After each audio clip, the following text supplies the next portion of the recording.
Hello friends, എല്ലാവർക്കും പുതിയൊരു വീഡിയോയിലേക്ക് സ്വാഗതം. ഇന്ന് വെറൈറ്റി ആയിട്ടൊരു ഫിഷ് ഫ്രൈ ആണ് തയ്യാറാക്കാൻ പോകുന്നത്.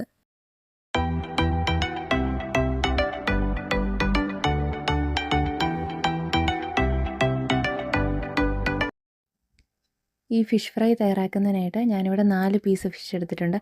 നമുക്ക് ആദ്യമേ തന്നെ അതൊന്ന് മാരിനേറ്റ് ചെയ്ത് വയ്ക്കാം. അതിനായിട്ട് 1/4 ടീസ്പൂൺ മഞ്ഞൾപ്പൊടി, 1 ടീസ്പൂൺ എരിവുള്ള മുളക് പൊടി, ആവശ്യത്തിനുള്ള ഉപ്പ്, 1 ടേബിൾ സ്പൂൺ കോൺഫ്ലവർ, കുറച്ച് സൺഫ്ലവർ ഓയിലും കൂടി ഒഴിച്ച് നമുക്കതൊന്ന് മാരിനേറ്റ് ചെയ്ത് വയ്ക്കാം. ഈ സമയം നമുക്ക് വേണമെങ്കിൽ വെളുത്തുള്ളി, ഇഞ്ചിയും അരച്ചതോ ചതച്ചതോ ഒക്കെ നമുക്ക് ചേർത്ത് കൊടുക്കാം. ഞാനത് സ്കിപ്പ് ചെയ്ത് പോയി, അതുകൊണ്ട് കുറച്ചുകൂടി കഴിയുമ്പോൾ ഞാനത് ചേർത്ത് കൊടുക്കുന്നത്.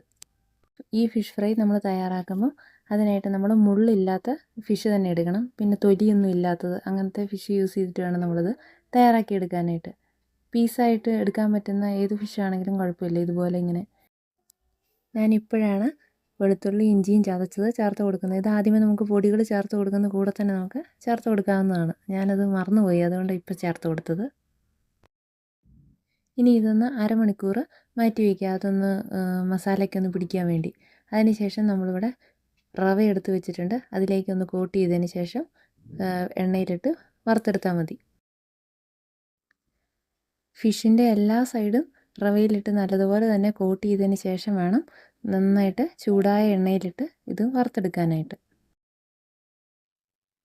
ഞാനിവിടെ ഒരു പാൻ തീയിലേക്ക് വെച്ച് അതിലേക്ക് സൺഫ്ലവർ ഓയിലാണ് ഒഴിച്ചേക്കുന്നത്. എണ്ണ ഇവിടെ നല്ലതുപോലെ ചൂടായിട്ടുണ്ട്. ഇനി നമുക്ക് ഫിഷ് ഫ്രൈ ചെയ്തെടുക്കാം. ലോ ഫ്ലെയിമിൽ വെച്ചിട്ട് വേണം നമ്മളിത് തയ്യാറാക്കിയെടുക്കാൻ. ഇത് പെട്ടെന്ന് തന്നെ കരിയാനുള്ള ചാൻസ് ഉണ്ട്. അതുകൊണ്ട് തിരിച്ചു മറിച്ച് വിട്ട് നല്ലതുപോലെ നമുക്കതൊന്ന് ഫ്രൈ ചെയ്തെടുക്കാം.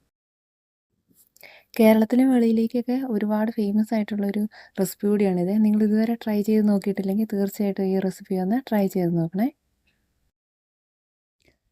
ഈ ഫിഷ് ഫ്രൈക്ക് കുറച്ചുകൂടി ടേസ്റ്റ് കൂടുന്നതിനും ഗാർണിഷ് ചെയ്യുന്നതിനുമായിട്ട് കുറച്ച് കറിവേപ്പില കൂടി ഞാൻ ഫ്രൈ ചെയ്തെടുക്കുന്നുണ്ട്.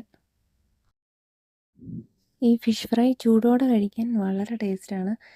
ഇപ്പോൾ ചോറിൻ്റെ ഒന്നും കൂടെ കഴിക്കണമെന്നില്ല, അല്ലാതെ ചൂടായിട്ട് തന്നെ നമുക്ക് വെറുതെ കഴിക്കാവുന്നതാണ്. നല്ല ക്രിസ്പി ആയിട്ടുള്ള നല്ല ടേസ്റ്റി ആയിട്ടുള്ള ഒരു ഫിഷ് ഫ്രൈ ആണ്.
ഫിഷ് ഫ്രൈ ചെയ്യുമ്പോൾ നമ്മൾ ഫ്ലെയിം കൂട്ടി വെച്ച് കഴിഞ്ഞാൽ റവ കൊണ്ടുള്ള കോട്ടിങ് ആദ്യമേ അത് പെട്ടെന്ന് കരിഞ്ഞും പോവും, ഫിഷ് നന്നായിട്ട് വേഗത്തുമില്ല. അതുകൊണ്ട് നമ്മൾ ഫ്ലെയിം വളരെ കുറച്ച് വെച്ചിട്ട് പതിയെ വേവിക്കുകയാണെങ്കിൽ അത് നല്ലതുപോലെ അകവും പുറവും ഒരുപോലെ വെന്ത് കിട്ടും. ഇപ്പോൾ ഫിഷിൻ്റെ 2 സൈഡും നല്ലതുപോലെ വെന്ത് റെഡിയായി കിട്ടിയിട്ടുണ്ട്. അതിലേക്ക് കുറച്ച് ടേസ്റ്റിന് വേണ്ടി കുറച്ച് കറിവേപ്പില ചേർത്ത് കൊടുക്കുന്നുണ്ട്. അതുകൂടി നമുക്ക് ഫ്രൈ ചെയ്ത് കോരി മാറ്റാം. ഈ ഫിഷ് ഫ്രൈ ചൂടോടെ കഴിക്കുന്നതിനാണ് കൂടുതൽ ടേസ്റ്റ്. കാരണം ആ റവയുടെ കോട്ടിംഗ് ഒക്കെ ഉള്ളതുകൊണ്ട് നല്ലൊരു ക്രിസ്പി ആയിട്ടിരിക്കും, നല്ല ടേസ്റ്റുമാണ് കഴിക്കാൻ. അങ്ങനെ ചോറിൻ്റെ കൂടെ ഒന്നും വേണമെന്നില്ല, നമുക്ക് വെറുതെ എടുത്ത് കഴിക്കുന്നതിന് നല്ല ടേസ്റ്റാണ്.